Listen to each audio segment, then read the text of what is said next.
মিষ্টি বিতরণের মতো অ্যাওয়ার্ড দিতে থাকে।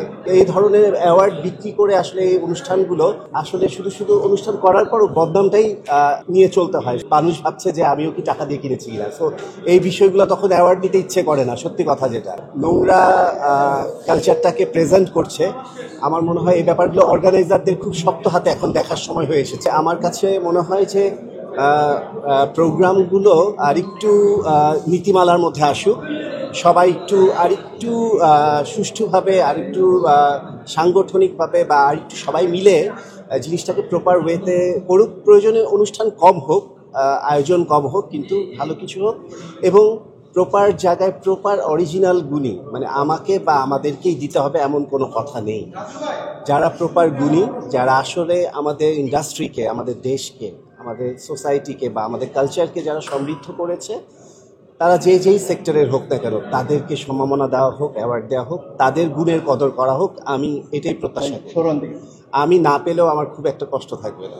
যদি এই ধরনের কালচার স্টার্ট হয়ে থাকে যে টাকা দিয়েও অনেকে যে অ্যাওয়ার্ডের যে বিষয়গুলো, আসলে এইটা হওয়া উচিত না।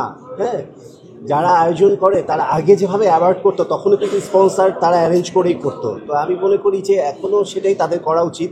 তো এই ধরনের অ্যাওয়ার্ড বিক্রি করে আসলে এই অনুষ্ঠানগুলো আসলে শুধু শুধু অনুষ্ঠান করার পরও বদনামটাই নিয়ে চলতে হয়। তো আমি মনে করি যে ব্যবসা তো সবাই করে, টাকা পয়সা সবাই কামাবে, কিন্তু এটারও একটা সিস্টেমেটিক ওয়েতে আসা উচিত। টাকা দিবে বলেই যাকে তাকে অ্যাওয়ার্ডটা না দেওয়া হোক, এবং অ্যাওয়ার্ড বিক্রি করতে গেলে আসলে যারা প্রপার ওয়েতে পাচ্ছে, যারা শিল্পী বা গুণীরা যারা পাচ্ছে, তারাও কনফিউশনে বা লজ্জায় পড়ে যায়। তাহলে কি মানুষ ভাবছে যে আমিও কি টাকা দিয়ে কিনেছি কিনা। সো এই বিষয়গুলো তখন অ্যাওয়ার্ড দিতে ইচ্ছে করে না, সত্যি কথা যেটা। সো এই বিষয়গুলো থেকে বের হয়ে আসতে হবে এবং এই বিষয়গুলোর একটা সত্যি কথাই যেটা, একটা সবাই মিলে একটা নতুন সিস্টেমে আসতে হবে। অ্যাওয়ার্ড প্রোগ্রাম হোক, অনুষ্ঠান হবে, কিন্তু এই অ্যাওয়ার্ড দেয়া বা অ্যাওয়ার্ডের নমিনেশন বা আদার্স যে প্রোগ্রামের যে বিষয়গুলো, অর্গানাইজারদের যে অনুষ্ঠান মালা সাজানো, সেখানেও বেশ কিছু বিশৃঙ্খলা আছে। দেখা যাচ্ছে যে সবাই মিষ্টি বিতরণের মতো অ্যাওয়ার্ড দিতে থাকে। হ্যাঁ, মিষ্টি বিতরণের মতো না দিয়ে প্রত্যেকটা গুণী শিল্পী স্টেজে উঠবে, সে তার বক্তব্য প্রদান করবে, সম্মাননা গ্রহণ করবে, ধন্যবাদ জ্ঞাপন করবে, তারপর সে নামবে। কিন্তু সেই সুযোগটুকুও সে পায় না অনেক সময়। সে নেয় নামে। তো এই বিষয়গুলো আমার কাছে খুবই বিরক্তিকর লাগে। তো প্রত্যেকটা জিনিসেরই আরও অনেক সুন্দরভাবে করা যেতে পারে। আসলে আয়োজনটা তো আমি করি না, আর অ্যাওয়ার্ড অনুষ্ঠানগুলো আমার না। অ্যাওয়ার্ডগুলোতে হয়তো বা আমি কমন ফেস, কিন্তু অ্যাওয়ার্ডগুলো আমি আয়োজন করি না এবং অ্যাওয়ার্ডগুলো আমার দায়িত্বে পড়ে না, কিংবা কাদেরকে দিচ্ছে জানিও না।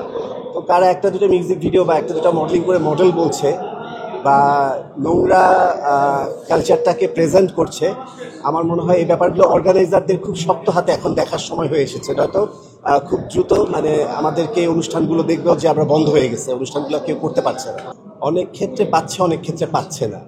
এটা আসলে যারা আয়োজক বা যারা অর্গানাইজার বা যারা যে জায়গা থেকেই যে অ্যাওয়ার্ডগুলো আয়োজন করছে, সিলেকশনটা তারা করে, তাদেরকে আসলে কনসার্ন করা উচিত বা ইনফর্ম করা উচিত যে আসলে কোন কোন নামগুলো বা কোন কোন তালিকাগুলো হতে পারে। তখন তারা হয়তো বা সেটা বিবেচনার খাতিরে রাখবে।